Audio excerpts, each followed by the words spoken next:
Hi, everybody. Here we are. I have Michelle Eldridge on with me today, and I am super excited for all of you to hear from her. I recently ran into her on Clubhouse. Actually, it was the first time I'd heard you, Michelle, and immediately took a liking to you. I just love your inspirational stuff, and I love your mind. You know how you're thinking of things, and where your story where you came from is just amazing. And I know there's people out there that want to get into network marketing and do whatever, but they have that mindset of, oh, I can't, I don't have a lot of money, this, that, or the other. So your story is definitely one that I want them to hear. So just for a little bit, if you'll just tell everybody kind of your backstory of where you were before network marketing. Yeah, so in a very concise way. First of all, my name's Michelle Eldridge, and thank you, Michelle, for having me. Greatest name of all time, might I add. Like, come on. Um, yeah, but prior to network marketing, it was like this generational curse where most everybody was either, growing up, everybody was either in jail or, addicted to alcohol or drugs or whatever. And that was just the norm. You get put in foster care or whatever, and then you go back and you have lice all the time. I had lice for so many years. I can't even tell you. I would go to school crying, begging the nurse, please don't send me home, please don't send me home. And that nurse would do my hair. Her name was Nurse Nancy. I'll never forget her. She did my hair every day just because I didn't want to go home because of all the abusive fights and all the things that were happening. And she would let me stay at school every day. My sister failed kindergarten 3 times because of lies. Anyway, and that was my life, right? I was used to seeing the cops come in or whatever.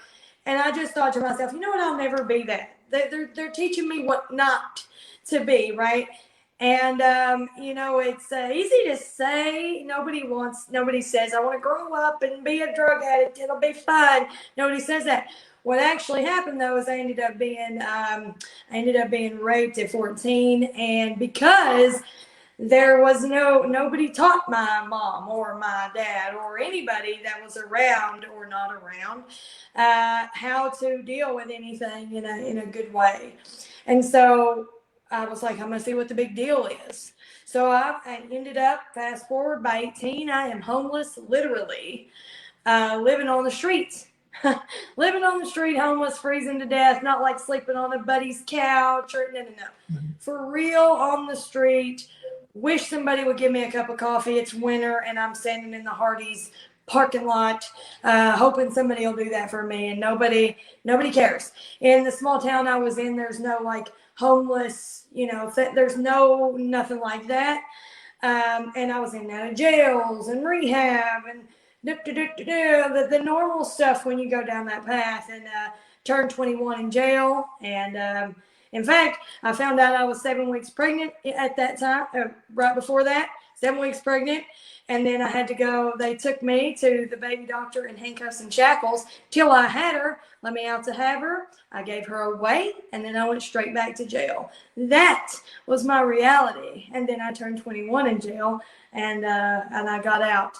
And shortly after I got out is when things started to shift. But and not to say that was my first time. Just to be clear, it wasn't like jail broke me. And we'll get to that next part. But that's you know that's what it was for me, for most of my life. And I'll just say, once I got out, I met this guy. He was a stranger. I walked up to him. He was washing his truck. Didn't know him. And I'm like, hey, I just got out of jail. It's been almost 24 hours. I'd love to have some fun, take a shower, and ride around. Do you think you can help me with that? I literally said this to a stranger. I was crazy. And, it's funny that I say that now because almost a decade later, that stranger's my husband. However, at the time, it was weird. And I get in his truck. He didn't even rinse his truck off, and that was it. And so wasn't long after that I realized it was the first time that I'd cared about a human. Like I actually could feel something other than numbness or hardness or whatever.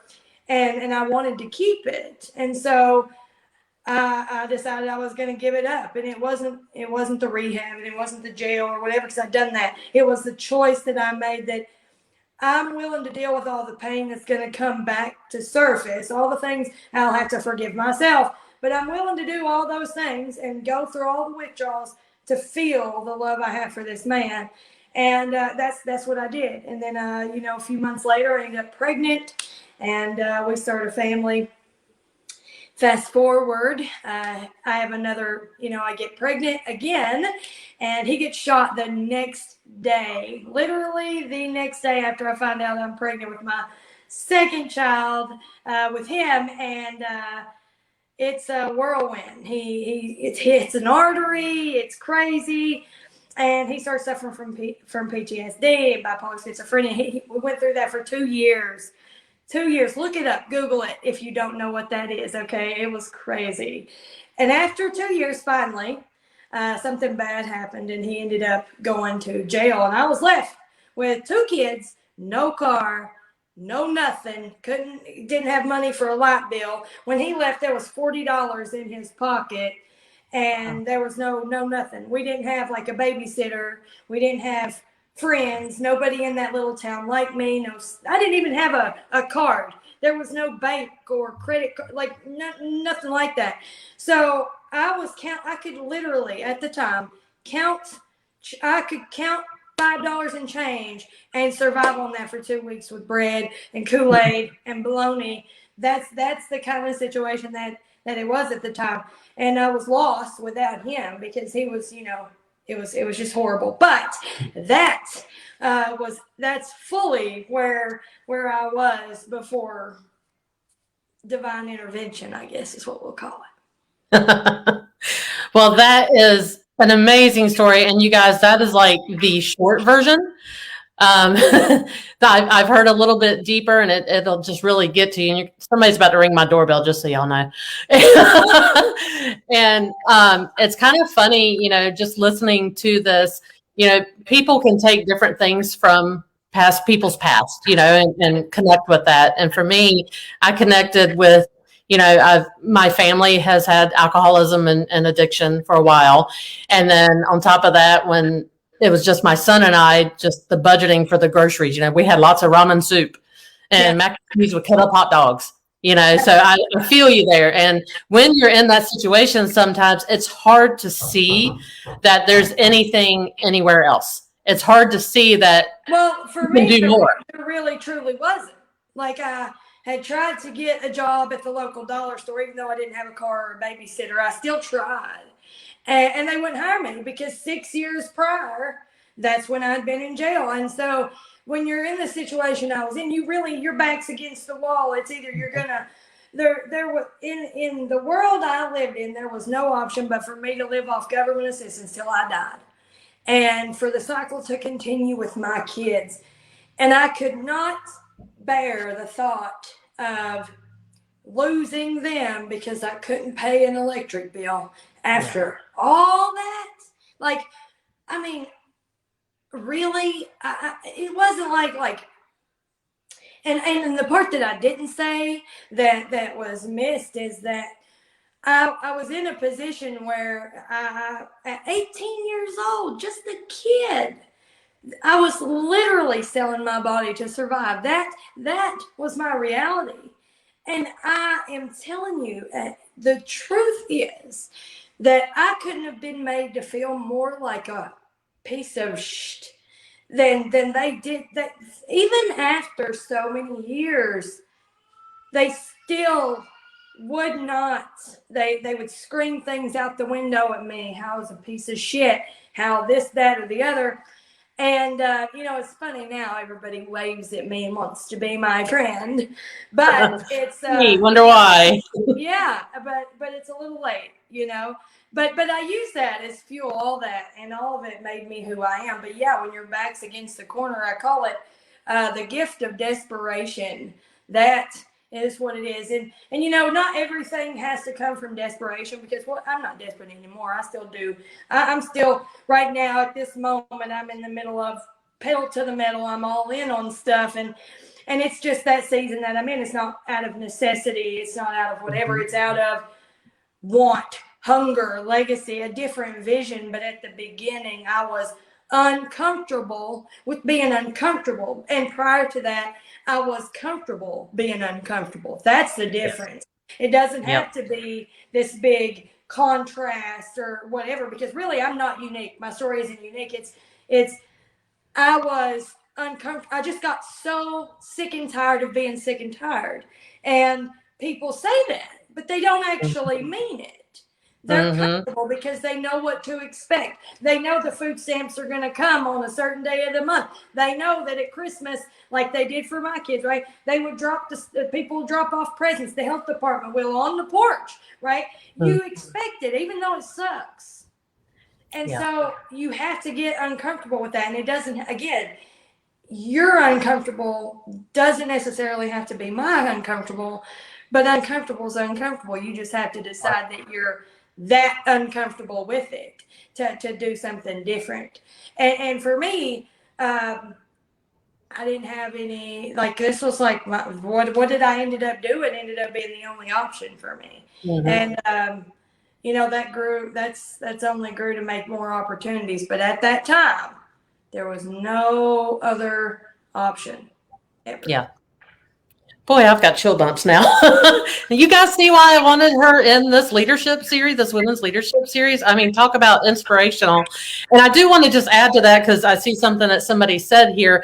Don't ever compare your bad stuff to somebody else's bad stuff. Exactly. Just like that uncomfortable is uncomfortable. Bad stuff is bad stuff. Right. It doesn't matter. It's still bad stuff. What you do from there is different. So Michelle had all of that going on. I'm trying to share the video. Oh, you're fine. It's on my wall. It wouldn't let me tag you. I had to tag you after the fact. Okay. So she had this all this going on, and yet she still in the back of her head knew this wasn't right. This wasn't what she wanted for herself. This wasn't what she wanted for her kids, right? And if any of you out there feel that way, I mean, make a comment, and please, you guys, share this. We need the world to hear her story, okay? If only more people could hear from people like this, just saying, yes, if she can do that, I can definitely do that. And I've said that numerous times. If I can get to where I did, there's nobody out there that can't. And if you want to talk about a negative mindset, that's where mine was when I started. And my friends have known that. They've seen the difference. So Michelle, you were sitting there and you knew you wanted something. How did this network marketing fall into your lap? That's a good question. I'm finally on your page, so give me 2 seconds. That is such a good question. There we go. Share now. Perfect. Awesome. Sorry about that. So I just shared it to my profile. For me, it was like I was depressed. I was sad, and I was, as an addict will, even though, I wasn't shooting up anymore, doing whatever, I still was looking for distractions. That's what an addict will do. And so my phone was my distraction. I was trying to escape my reality by being in my phone. And so I was going in my phone and I was looking for whatever, and I was invited to this little Facebook event. And I never paid attention to those ever in the past. So, and this one was, and we're all grown here, okay? I'm not trying to recruit you or whatever. I'm just telling you, it was makeup. And what's so funny is I didn't wear it. I never wore it. I didn't even, like, nothing, like none. So it was so ironic. I was in such a sad place that I even looked at that, right? Like, I was just like, whatever, anything to get my mind from where it is. And so I'm watching this girl. She's pregnant, and she's just slapping this stuff on. I'm like, well, looks like something I could do. And so I message her. I'm like, so do you actually make money doing this? And the weird skeptical questions, because you only know what you know, right? Like I thought, I wish that I only had been educated just a little bit. Like, a pyramid scheme is something that don't sell a product. Like, if I'd known, like, I was so dumb. Anyway, so I'm asking her all these questions. She's like, yeah. I was like, so this, and then blah, blah, blah, how much does it cost then to start? And she's like, well, you can do this or this. And I'm like, oh gosh. Like $200 was the cheapest option, and that was like a bazillion to me. But there was something like I'm just like, so there's no background check and there's whatever. I'm looking in all this research and I'm like, well, my God, I didn't know that girl prior to Facebook. So I knew then there was a way to find people that didn't, that weren't just in my small town, right? And so I'm like, okay. So I start going through my kids' toys and I'm, taking pictures of them. I took a couple pictures off the wall and a couple pair of clothes that was way too big, which I didn't have many of. But I took them, put them on Facebook, posted them, sold them in yard sale groups until I got $231. That's how much it ended up being, tax, shipping, and all. And I went and I got one of the prepaid little Visa cards from the dollar store, and I ordered that business kit. I get this thing in the mail, and I'm like, why in the hell did I do that?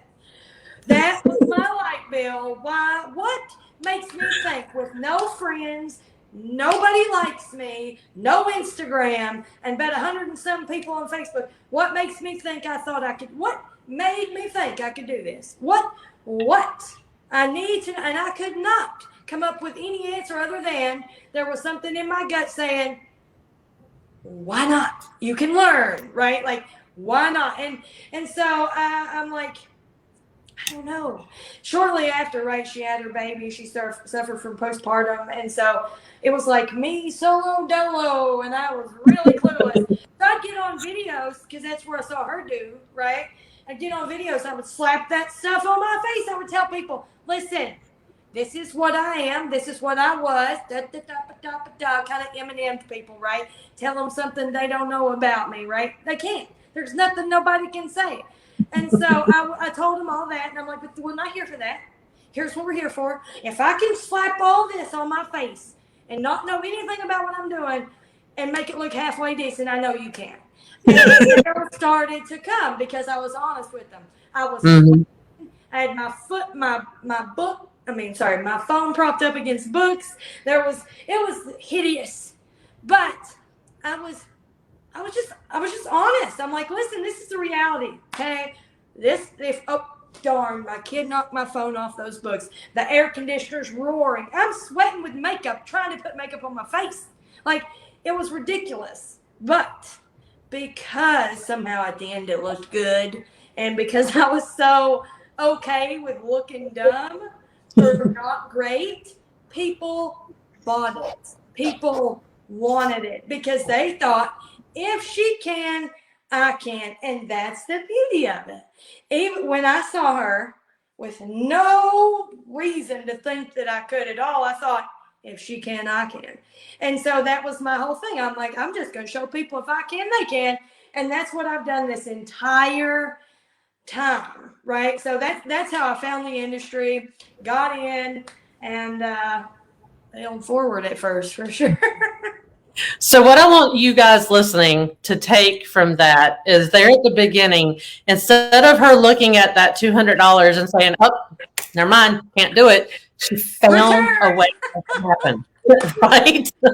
I have known people that sold a TV to make it happen, right? You find a way. And I'm not encouraging people to go, do something crazy.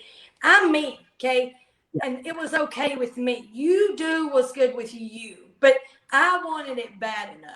That's the difference. And if you do, then you'll do whatever. But don't ever think we're encouraging you to do anything, whatever. You know if it's you or not. You know. Right.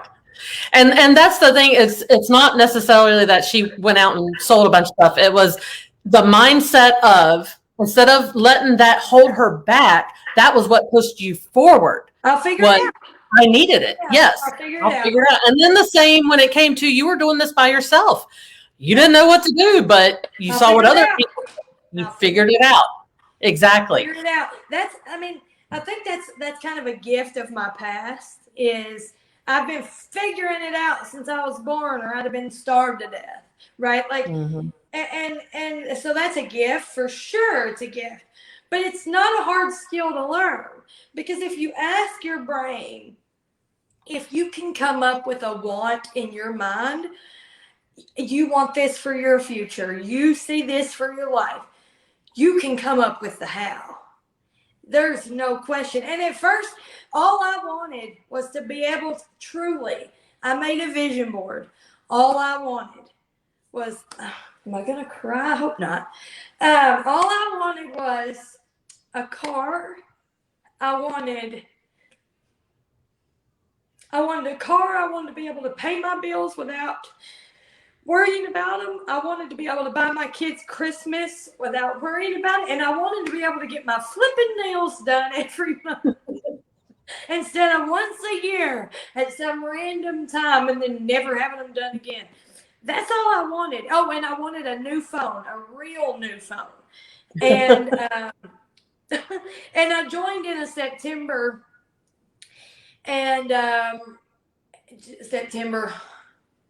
By November, by November I had a car, the phone, my nails were done. December, I had Christmas and bills paid, and not worrying about could I make the car payment, or do I owe somebody money, or waiting on somebody to donate something. Nobody donated shit. And then as it usually does, a lot of the time in business, January was really slow. Mm-hmm. And I felt like I was, working so hard. Come February, I get the check for January, and it's $150, which was not enough for my car payment or my light bill or whatever. And so in February, I remember it like it was yesterday. I've told this story a bazillion times, but I remember looking over and seeing my kids, and they were playing with each other. I was standing there with my phone in my hand, and I could just feel the tears coming. I could feel the tears coming, and I see them, and I'm like, I don't want them to see me cry. So I would run in this little room, and I sit down on the mattress, and the mattress, it's just a mattress. There's no box spring, no bed rail. It's just a mattress in the floor. That was my bed.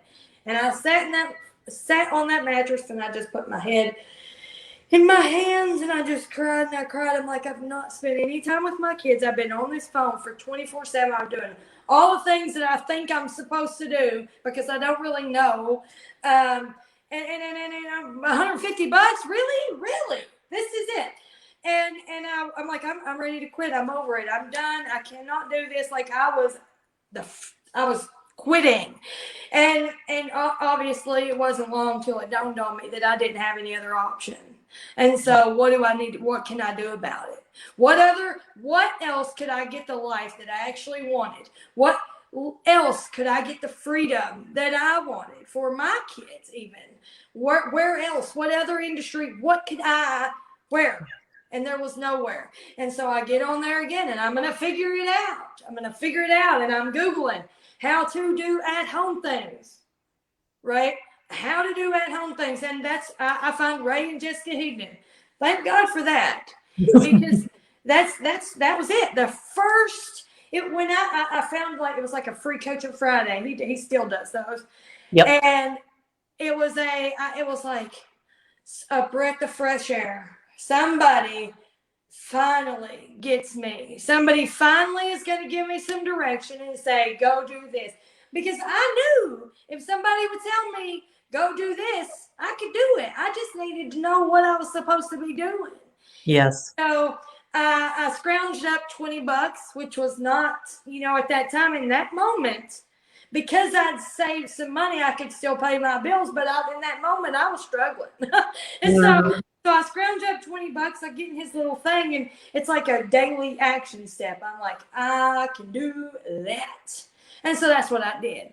And within 45 days, I grew anywhere from 5 to 15 new customers a week. And I went on to do that for almost 100 weeks straight, by the way.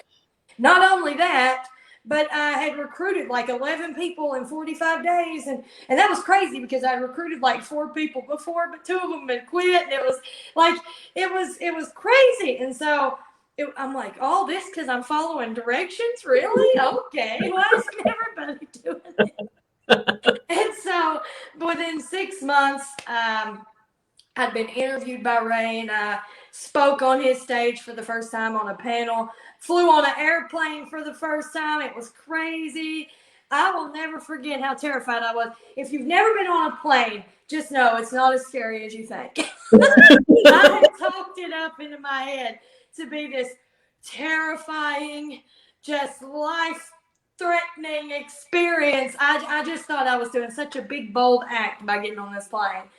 And it was just, it was incredible. It was incredible. And so, and I remember that first event. This is kind of irrelevant, but I only had $30 extra to my name, and they had a March of Dimes there to donate to them, raising money for them.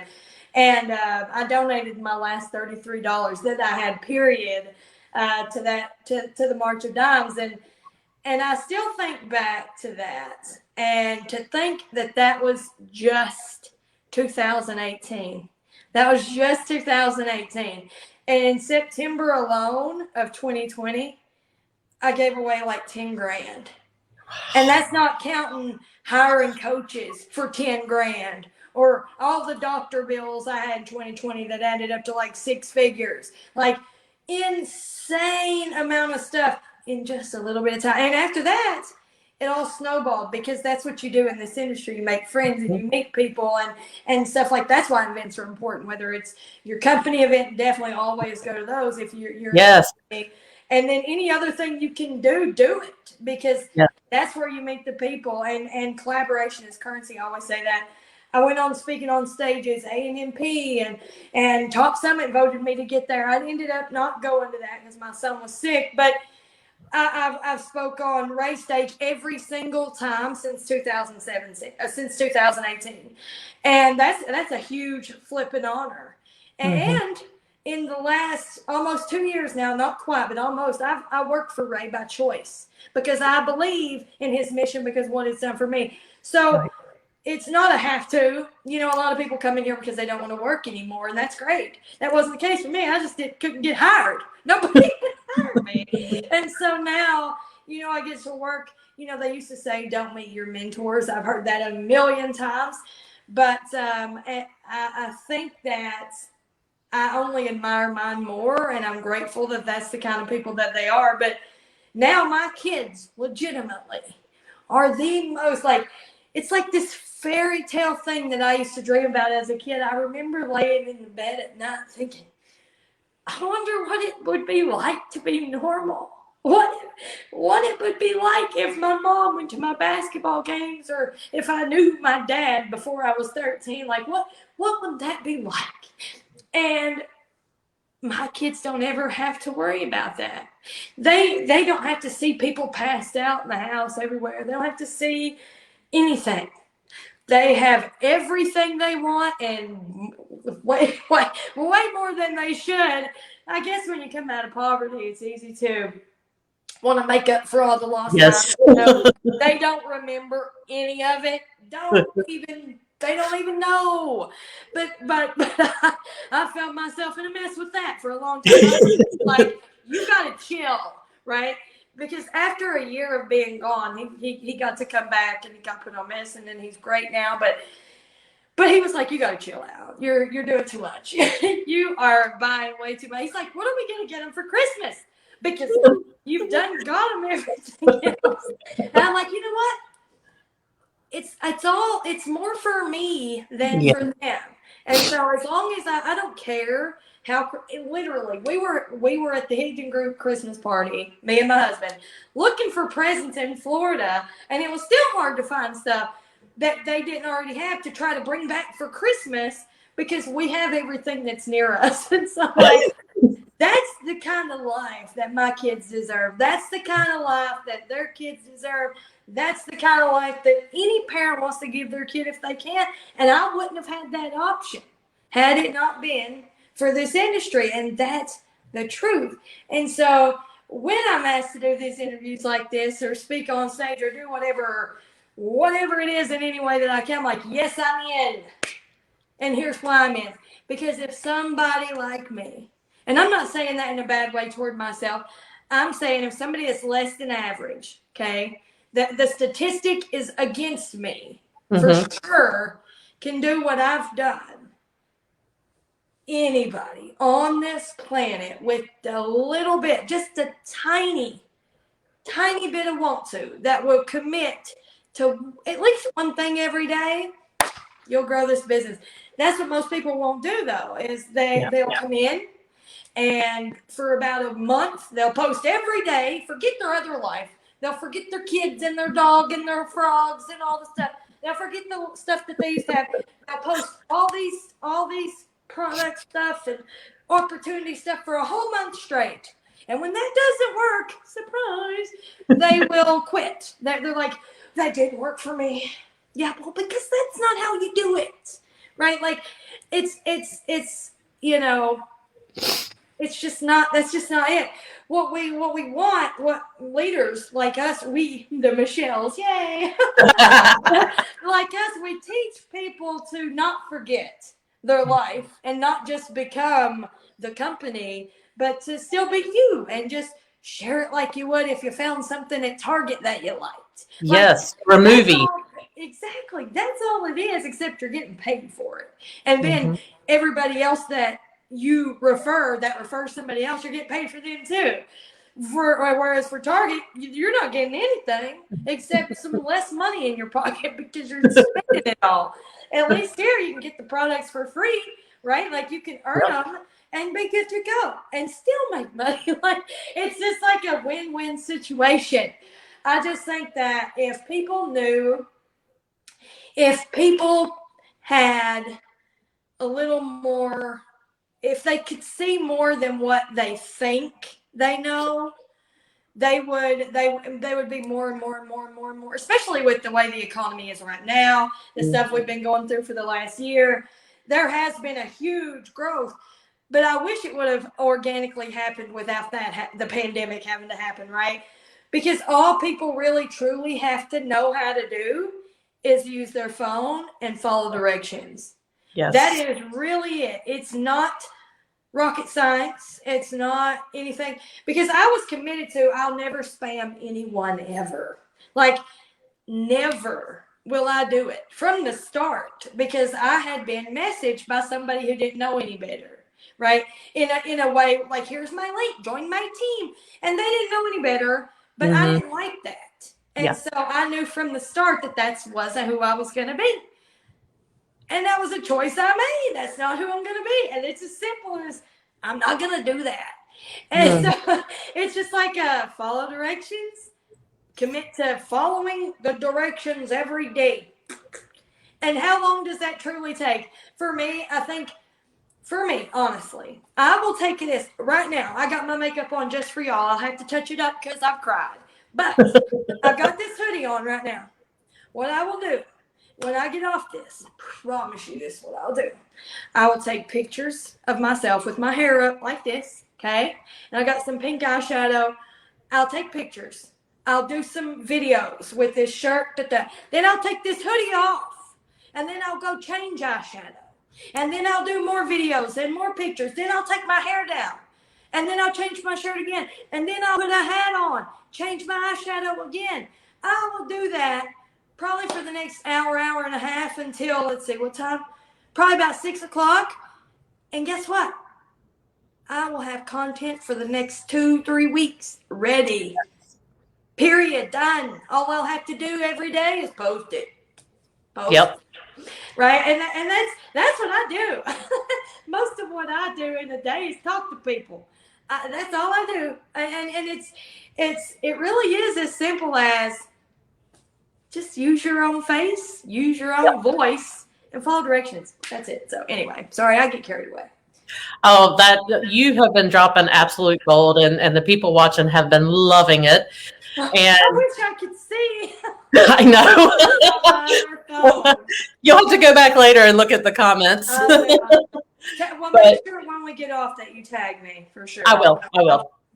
And not forget. I haven't figured out why StreamYard doesn't let me tag people yet. Let me tell you how you do it. This is what you do. You make it on StreamYard first, right? Obviously. Then after, go to your profile and then edit the post from there.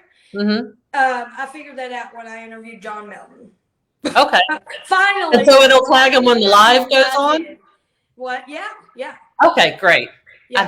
So you just go and edit it, the scheduled thing. You just go edit it, and then You have to do the @ symbol first, Yes. and then Yes. start typing the name. Then it'll pop up, and then you can do it, and then it'll tag. I learned that just recently, so you're welcome. Well, look at that, you guys. You got all kinds of golden nuggets. Plus, you just learned how to do some StreamYard stuff. So right here on the screen, I have Michelle's Instagram profile information and her website. So I would love all of you to go follow her on Instagram. And if you're on Clubhouse, absolutely follow her on Clubhouse. She's the Clubhouse Growth Queen. And hit the little bell so you get the alarm whenever she goes as a speaker on something, okay? And then her website there has not only the makeup, but the other things that she does. Listen, that link right there, you see that HTTPS.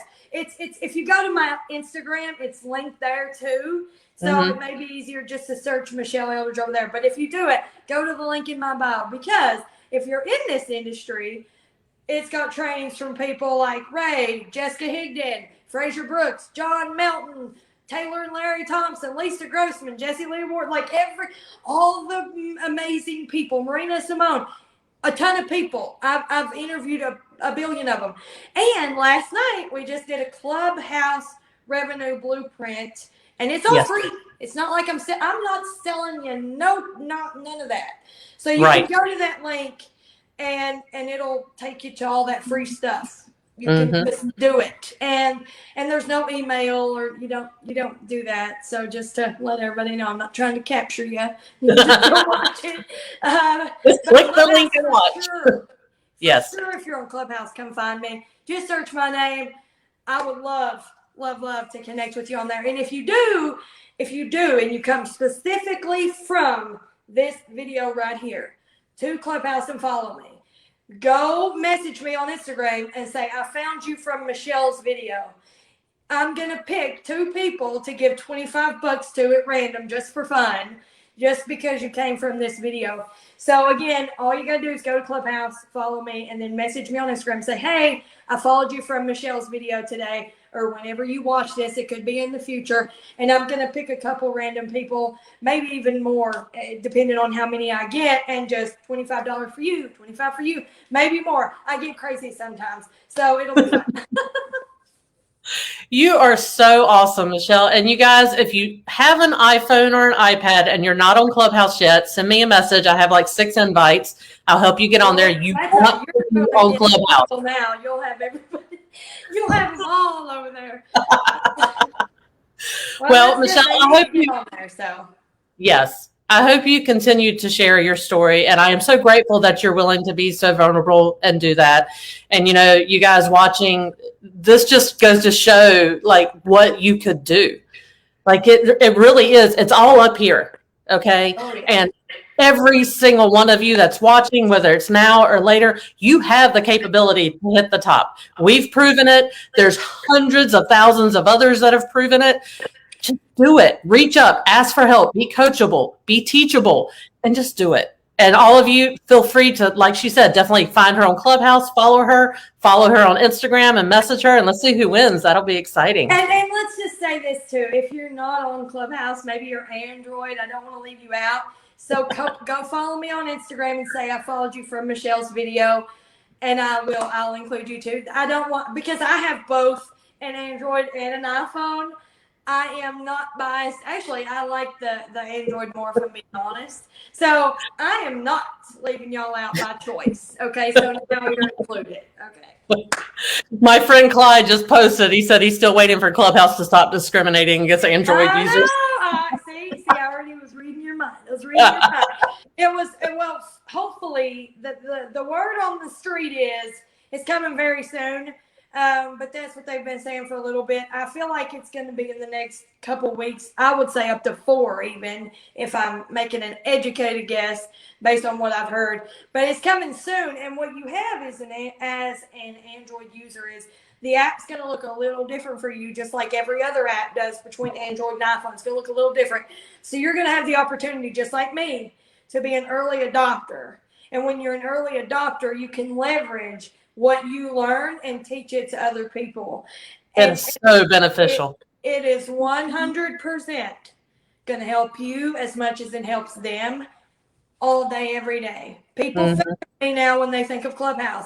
My Clubhouse coach, people come to me all the time. And I'm not, like hiring it. None of that. They're not paying me. They think of me. And that's what I want. I want them to associate me with that because that's what I said. And that's what anybody, as soon as you hear Android can get on, do it. Go fast. And you can really be an authority in it easily. So anyway. All right, guys.